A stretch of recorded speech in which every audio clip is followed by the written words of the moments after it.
traditional spiritual teachers, for example, or traditional religions often see psychology as simply concerned with the ego, selfishness, and they fail to see the value of that in terms of personal growth or healthy personal development. Yeah. So, or at least not dealing with real values. Yes. And so I think there's a lot of education that needs to happen on both sides, because in fact I see them as complementary aspects of human development, both of which are necessary for wholeness and for real healing in our lives.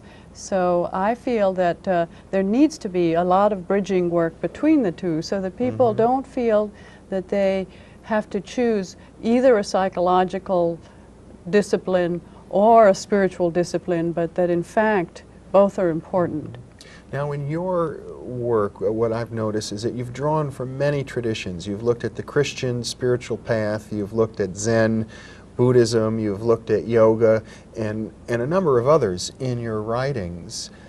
And you seem to be saying that they all point in the same direction, don't you? Well, I like the analogy of truth as a mountain, with all the different religious paths as different approaches to climbing the mountain, so that you see many different paths up the mountain, and when you're down in the lower slopes you may argue about the shape of the mountain, but the more you work on it and the further up you go, the more you see that there's a convergence, that there are certain values, for example, that tend to be common to all different traditions, and that even though different paths provide different experiences along the way, I feel very strongly that there is a universal experience of self-transcendence that's possible, and that in fact this can be very healing for people. It can have a very positive effect in terms of their psychological development if such an experience is appropriately integrated.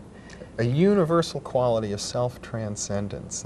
Yes. That's sort of putting it in a nutshell, isn't it? How does that translate, say, to a therapy practice when you're working with someone? Well, in my practice, I find that sometimes people seek me out because they know I have a transpersonal orientation, and particularly if they've had some kind of experience that has opened up some spiritual issues for them, or perhaps if they've been practicing meditation and they want to talk things over with someone who has an understanding of the practice and what those experiences might be like.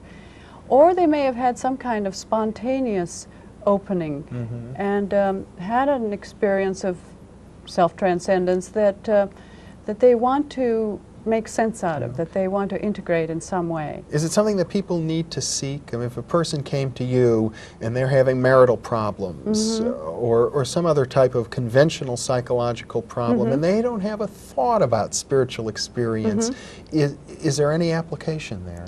Well, my experience is that it depends how deeply people want to do inner work, because often people will come into therapy seeking relief for some kind of interpersonal stress. You know, some relationship issue is very common, for example, either marital problem or a breakup of a relationship. And but sooner or later, I think everyone has to confront themselves.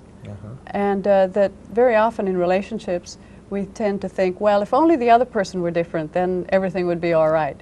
But ultimately, I think we have to take a look at what we're contributing and how we can make a difference in terms of the quality of relationships that we have in our lives.